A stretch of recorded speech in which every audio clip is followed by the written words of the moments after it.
At just 14 years old, Celia was purchased by a Missouri farmer named Robert Newsom. Officially, she was bought to perform household chores, but from the very night she arrived, Newsom began to abuse her. Over the years, Celia gave birth to 2 of his children.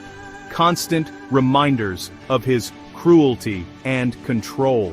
Desperate for freedom, Celia pleaded with him to stop, but he refused. One night in 1855, when Newsom entered her cabin again, Celia defended herself. In that moment, she struck him with a stick, ending years of torment. She burned his body in her fireplace, hoping to hide the evidence. Celia was arrested, tried, and eventually hanged. She was only 19. Though her life ended in tragedy, her act of resistance became a symbol of courage. A reminder that even in bondage, the human spirit can still fight for dignity and justice. Do you think Celia's act was justice or desperation?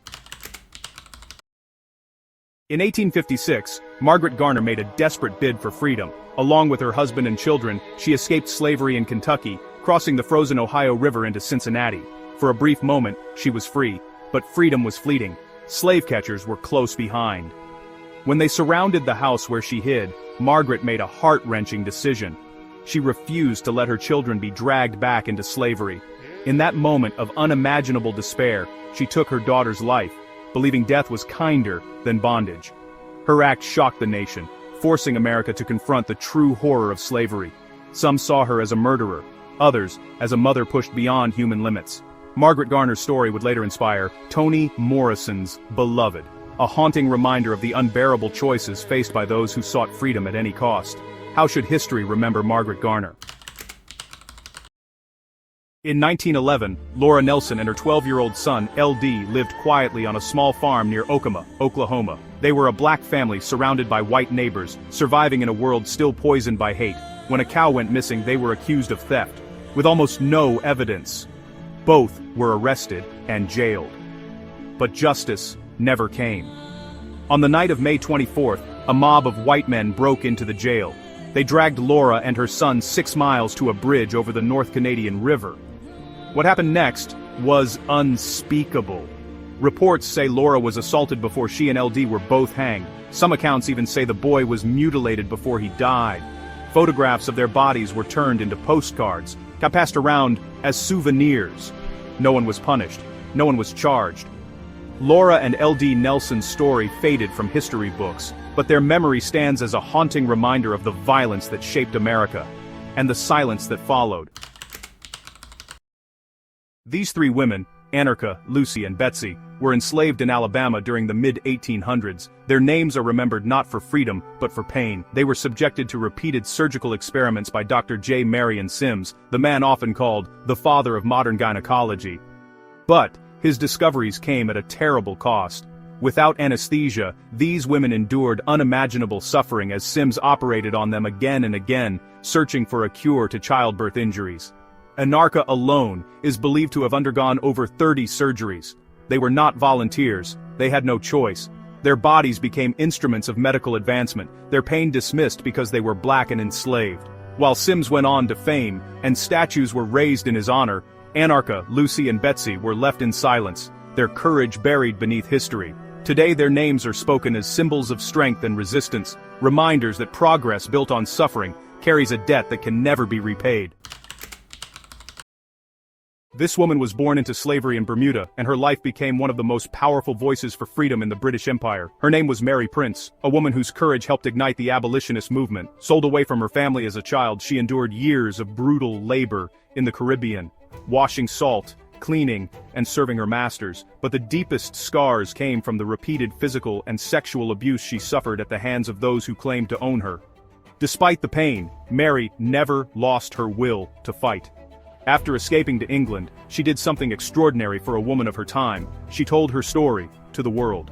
In 1831, her autobiography, The History of Mary Prince, became the first account of a black woman's life published in Britain. Her words exposed the horrors of slavery to the British public, fueling outrage and helping turn the tide toward abolition. Mary Prince's voice, born out of suffering, became a weapon of truth that changed history forever. This man survived one of the most brutal lives imaginable. Known as Gordon, he was enslaved on a Louisiana plantation, where constant beatings left his back covered in deep raised scars. In 1863, he escaped, running for days through swamps, pursued by dogs and slave catchers. When he finally reached Union soldiers, they were stunned by what they saw. During a medical exam, Gordon removed his shirt, revealing a back so mutilated that even battle-hardened officers fell silent. A photographer captured the moment. The image, later called the Scourged Back, spread across the North and became one of the most powerful pieces of evidence of slavery's cruelty. It forced millions to confront a reality they could no longer ignore.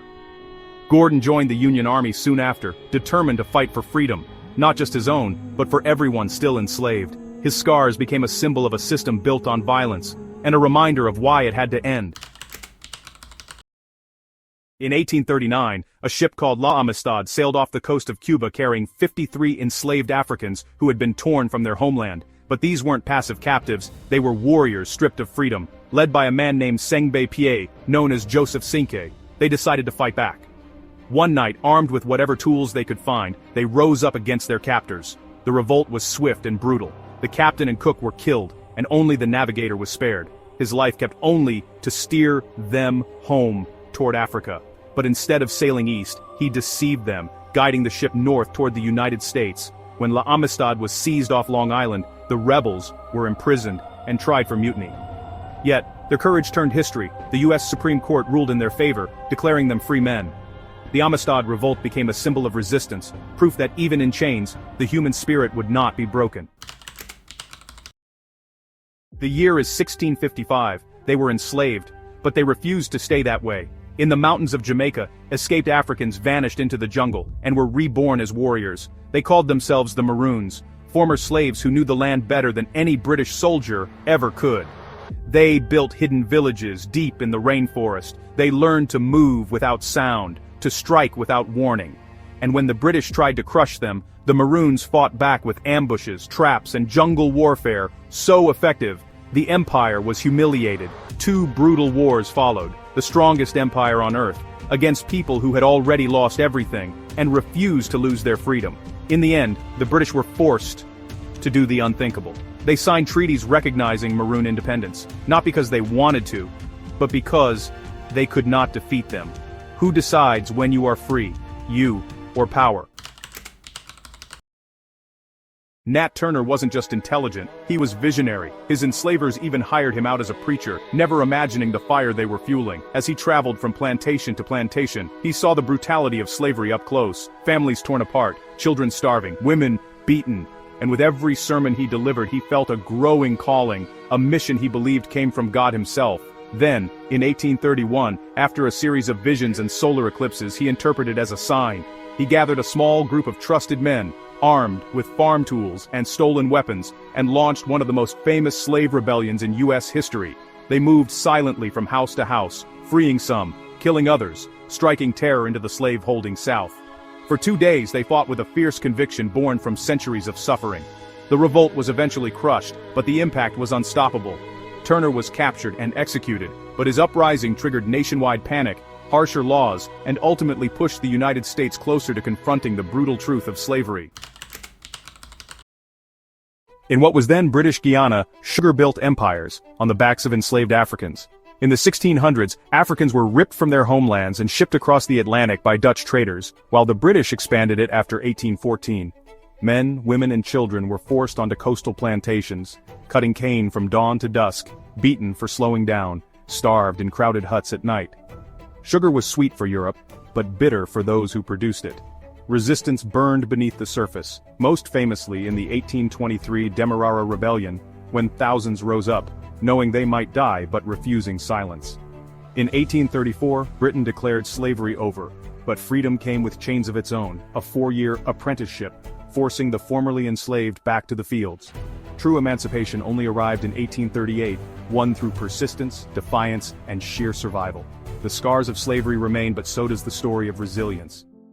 Which story did you connect with the most? Let us know in the comments.